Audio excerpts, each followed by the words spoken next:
Hi, my name is Rhiannon. I'm a senior physiotherapist. I work and own Head to Toe Wellness Solutions, which is based in Mirrabooka and Balcatta.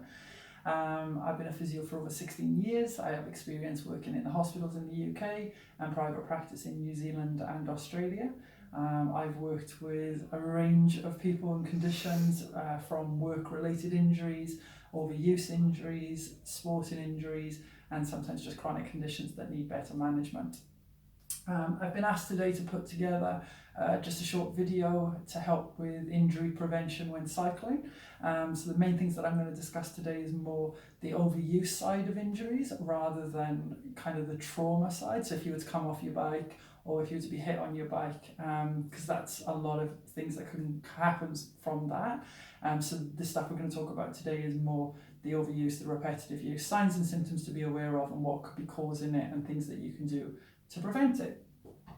So the most common areas that I'm going to talk about today is your lower back pain, foot pain, knee pain, wrist and hands, and shoulder and neck pain. Now obviously this list isn't exclusive. There could be other things that you can get from cycling, but these are sort of the main areas that come up a lot. So first thing we're going to look at is our lower back pain. Now, lower back again linked mainly to that sustained posture where we're on our bikes. So it is in that forward position, we do tend to end up going into a curved posture, which can put a lot of loading on our lower back. Now, this linked with the majority of the population today are sedentary, do tend to do a lot of sitting office desk work, which again is the same posture. So we might have an underlying weakness in our back from being in that sustained flex position, which could be contributing to back pain that we'd be getting on the bike. It could be linked to the position of our handlebars. So again, if our seat's too far back and we're overreaching, or if they're too low, that can accentuate us leaning forward as well. So looking at our handlebar position can help, and the seat. Underlying weakness with our core strength, so not having that trunk stability, so we're falling into that slumped position. So again, long-term things that you can do to prevent lower back pain on a bike would be exercises to improve trunk control and core strength. Also, our back can be painful because of our tight hips or our piriformis muscles. So again, lots of people come into physio and they will complain of an area that is painful, but it might not actually be the source of the pain. So with backs, I always encourage people to have a look at stretching out our hip flexors and the piriformis muscle. So the prevention, how can we prevent lower back pain when we're on a long cycle? So the first thing would be position changes, and that is as simple as when we're on a bike as just tilting our pelvis. So if I'm in that forward position, I want to try and make sure that my back is a little bit straighter, but I'm also looking at my pelvis being able to pull it up and maybe even just bringing it down. So I'm just taking some of the pressure off of my lower back. So that's a simple pelvic tilt or position change for your lower back.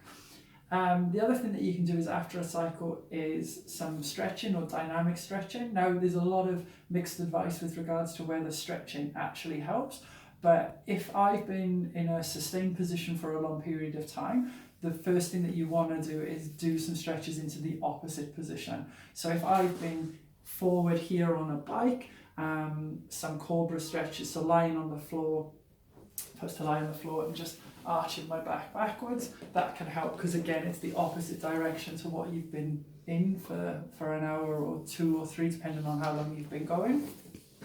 The other ones as well is your hip flexor stretches, so being able to, if I just come around here, coming down onto one knee, just tucking your pelvis underneath you and just giving your glute or your large bottom muscle just a squeeze so it pushes your hip forward, and that can help just stretch out your hips that kind of got tight on the bike. Your piriformis or your glute stretches, you can do ones where you're bringing your leg over and just stretch it out through the back here. Another nice one is just on your back and bringing your legs up like this and holding, or even the pigeon stretch, which is coming, bringing your knee up, turning your leg in and just sitting down into that position so you're getting the stretch through the back here. So they are quite nice stretches to do.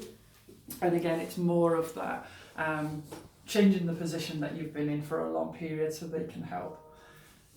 The other thing, as I said, looking at the position of your bike, so just checking where your handlebars are and where the seat is as well. So bike fits can work really well. The one thing that I always stress with the bike fit is it's not a one size fits all, so it's not a textbook that the height should be, the height of the saddle should be so and so, or your handlebars should be at this height and your knee needs to be at this degree. Everybody is different, everybody is built differently, and I would always take into consideration any previous underlying conditions that you've got, any other injuries. So your bike might need to be adapted for you. So it might not be the same as the person that you're riding with. So bike fits should be very specific. I wouldn't go and do a bike fit immediately before doing an event. You kind of want to get used to being on a bike, but I would definitely recommend if you're finding that when you're cycling you're not comfortable, there could be a few things that could be changed which could help with the back pain. So moving on from there, foot and toe pain. So this is really quite common with cyclists. Our cycle shoes can tend to be quite stiff, quite rigid, so they can cause a lot of pressure on our foot. So one of the symptoms of foot pain is numbness or burning feet or tingling. As I said, it could be due to tight shoes, the vibration on the road, and too much climbing. So again, lots of ascents, so you're pushing a lot more through the feet on the pedals. If your feet are swollen, so again we are coming into the hotter weather now, so with the exercising our feet could swell a little bit, so that could be causing a lot of pressure. Or if you're wearing socks that are a little bit too thick. And also the cleat placement, so if you're cycling in cleats, that can affect the pressure with regards to your foot as well. So preventing or reducing the numbness in the toes, things that I would look at is adjusting your shoes so they're not as tight. So when you are cycling, if you're getting any swelling, you've got space to allow the circulation and the blood flow, so loosening the straps a little bit. Making sure that your feet are straight when you're clipping into the pedals, so you're not at a different angle. And again, I will touch on it when we talk about knee pain, but that position can affect knee pain that you might be getting when you're cycling. Remove any seams or straps or things that might be pushing against your foot that could cause rubbing as well. So again, that could be causing pressure. The numbness is basically the pressure on nerves, so it's causing this tingling feeling. And then after the cycle, if you're getting any pain underneath your foot, that could be affecting the fascia. So you might hear words like plantar fasciitis. Things that can help with that, get a bottle of water and freeze it, and then roll your foot over it. So you want to come right the way down to the heel and all the way up to the toes as well. So you're rolling that foot out. The ice treatment can help with the inflammation, and the rolling can help relax that muscle as well. So that's good. Some stretches with the foot, so you can get a wall and you just put your toes up against the wall and then just push down and just bringing your knee in, and that can help stretch the plantar fascia out as well. And insoles can help. Again, like we said, sometimes the cycling shoes can be a bit rigid and a bit fixed, and they're not supporting your feet as much, so you're rolling in as you're pedaling. So that can help support the foot and reduce some of your foot pain. Knee pain. So our knees, again, can take a lot of battering when we are cycling. The patella tracking is a common one. So your patella, which is your kneecap, how that slides up and down in the groove between your femur and your tibia when you're bending and straightening your leg, is all down to how your quads are contracting. So you've got 4 large muscles that come down and form a tendon that inserts into the top of the kneecap and then goes over. So when you're cycling, again, when I mentioned about your foot position on the pedal, if your foot's not straight, what you can do is bias that maybe the outside muscles are overfiring, so you tend to get overactive and tight down here, which then can cause a force or a pull on your knee, which can give you some pain. So if you're getting any sort of pain around the knee, that could be to do with the quads. It can also be to do with those tight hip flexors again. So as I said, if you're getting back pain, I would be stretching out through the hip flexors, but also with the knee pain. Hamstrings, if they're tight, that can be the back of the knee pain that you're feeling, so you might want to move those out. The ITB, this is a common one. There are always people come in with physio and they're like, oh, my ITB is tight and I need to release my ITB. Your ITB is basically your iliotibial band, and it's exactly that, is a band. It's not a muscle, it doesn't contract, and it's an extra surface area for our muscles to attach to. So if our iliotibial band gets tight, it's actually the muscles that we need to release and stretch. You can roll as much as you want down that band, but it's actually everything else that's causing the pressure on it that we want to release. And that's a common one for the lateral knee pain, or the side of your knee. And yeah, like I said, it can be linked to that foot pain that you can get. So preventing and reducing knee pain. So one of the things that can contribute to knee pain is pedaling for a long time in a high gear. So it's kind of that you end up just locking out through your knee, and you don't have that nice force to push against. So I would be changing into lower gears as often as you can, changing gears as much as you can. Again, going back to the bike fit out or the setup is really important. So if your saddle is too high, that could be contributing to the hamstring or the back of your knee pain. And if your saddle is too low, what that means is that you're coming up a lot higher through your knee, and that could be contributing to the anterior knee pain. Things that can help with that is the massage. We've mentioned the foam rolling, so foam rolling for the iliotibial band, but I would particularly roll my quads out, my glutes out, and my hamstrings as well, so as we mentioned, for the back of the knee pain. The use of ice and heat, so people always ask regularly, should I use ice treatment or should I use heat treatment? I personally like to use the two. So if you've got inflammations, especially around the front of the knee, I would put ice on first to reduce the inflammation, to settle it down, but then I actually add heat afterwards, because we want to increase blood flow to the area, you want to improve the circulation to help with the healing. Also, we know what happens when we get cold. If you put meat into a fridge, it becomes more tender, more firm, and the same with us. Like if you think when it's a cold day, we naturally kind of tense up. So the ice can help initially, but then I would put heat on then afterwards for the circulation, and some anti-inflammatories can help. Taping's also really good, specifically for the patella pain, so that kneecap pain. It can help with the tracking. Kinesio tape is probably better because it allows better movement rather than the rigid tape, which stabilizes. And there's some really good links on YouTube. The rock tape guys do some really good explanations on how to tape your knee for patella tracking, so that can help. Pain, wrists and hands. So again, similar to the feet, this tingling, this numbness. Any tingling and numbness is basically nerves being compressed.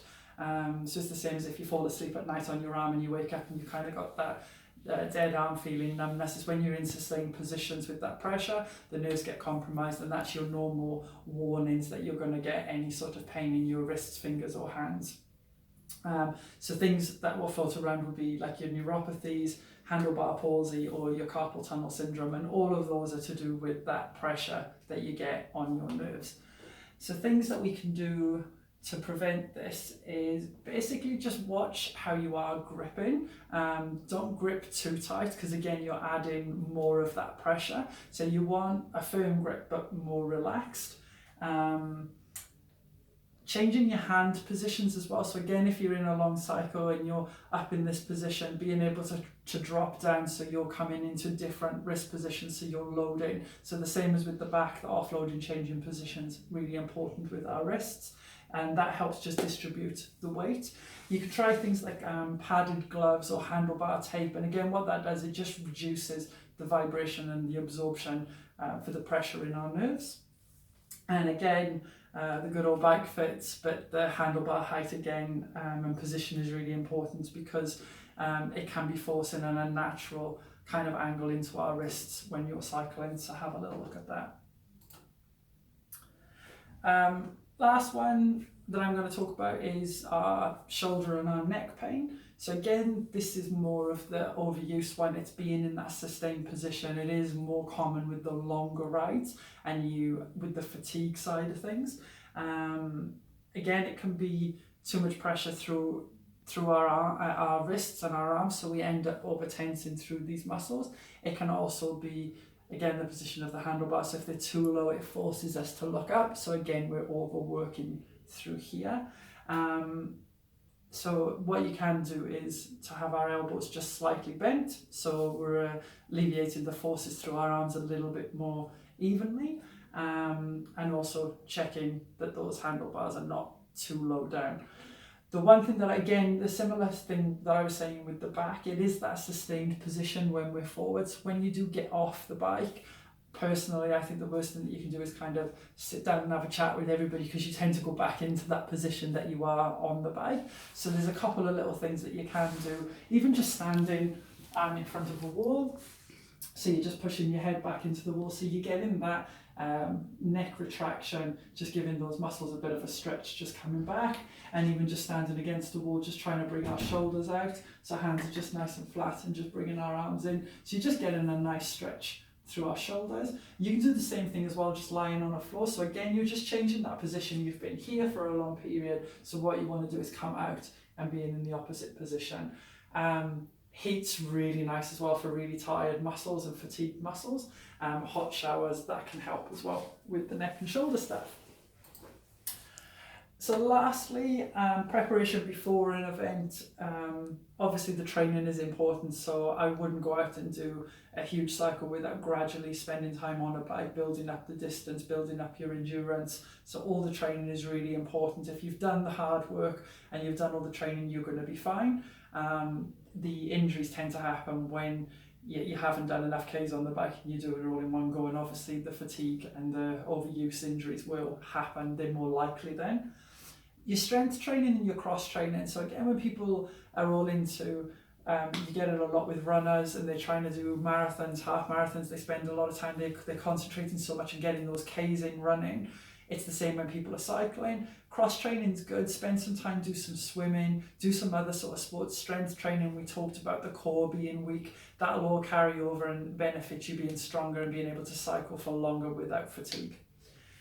I talked about the bike fits, and I'm just going to elaborate on that they are person specific. So don't Google and kind of, my bike fit should be like this. Get somebody to measure it up for you and go through your past history. So if you've got underlying back problems, if you've got underlying knee problems, hip stuff that they need to counter for with regards to bike positions. It's the same when I do ergonomic assessment for people when I go to look at them in their offices. It isn't a one size fits all. I find out what it is that they're doing at work and any underlying problems, because they might need to be set up slightly different to the guy that sits next to them.